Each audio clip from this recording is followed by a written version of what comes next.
ఎక్కడ చూసినా ఈ రోజు ఆంధ్రప్రదేశ్‌లో లారీల కింద, ట్రక్కుల కింద సంతకాలు వచ్చినాయి. దాని కింద ఫోన్ నంబర్‌లు ఉన్నాయి. కోటి సంతకాల సేకరణ పూర్తయిపోయిందని చెప్పి ఏదో పెద్ద మనం ఒక ఈవెంట్‌కి ఫ్లాగ్ హోస్ట్ చేస్తా ఉన్నట్టు జగన్మోహన్ రెడ్డి కూర్చుని చేతులు ఊపుతూ, చాటాలు చెప్తూ అది కాకుండా ఒక ప్రెస్ మీట్ కూడా చేశాడు. నమస్తే అక్క. ఏదో కోటి సంతకాల గురించి మాట్లాడుతున్నావు కదా, దాని గురించే మాట్లాడదాం అక్క. ప్రజలు ఈ ప్రభుత్వం చేసే ప్రైవేటీకరణకు వ్యతిరేకంగా ప్రజలు స్వచ్ఛందంగా వచ్చి వాళ్ళ సంతకాలు చేసి వాళ్ళ మద్దతు తెలిపారక. అది కోటి సంతకాల సేకరణ ప్రక్రియ.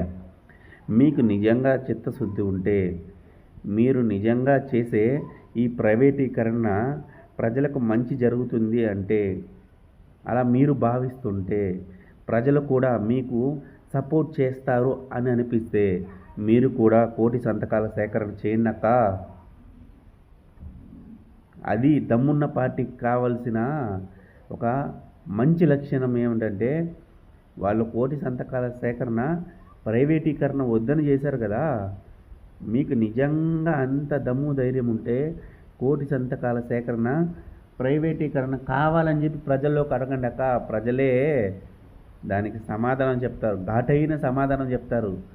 అంతేగాని ఏదో కోటి సంతకాలు పెట్టినారు, ట్రాక్టర్లు వచ్చాయి, లారీలు వచ్చాయి అని మాట్లాడడానికి చాలా సులభం.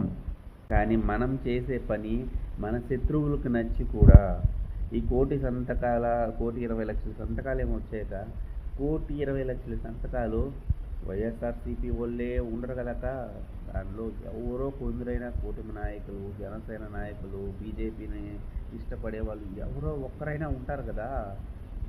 అలా వేరే పార్టీ వాళ్ళు కూడా వచ్చి కోటి సంతకాల సేకరణలో వాళ్ళ మద్దతు తెలిపారు అంటే దానికి మించిన విజయం ఇంకేం కావాలక్క.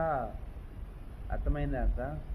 మీకు వీలైతే మీరు కూడా ప్రైవేటీకరణ కావాలి అని చెప్పి కోటి సంతకాల సేకరణ చేసి చూపించండి అక్క. తర్వాత మనం మాట్లాడుకుందాం. ఉంటాను.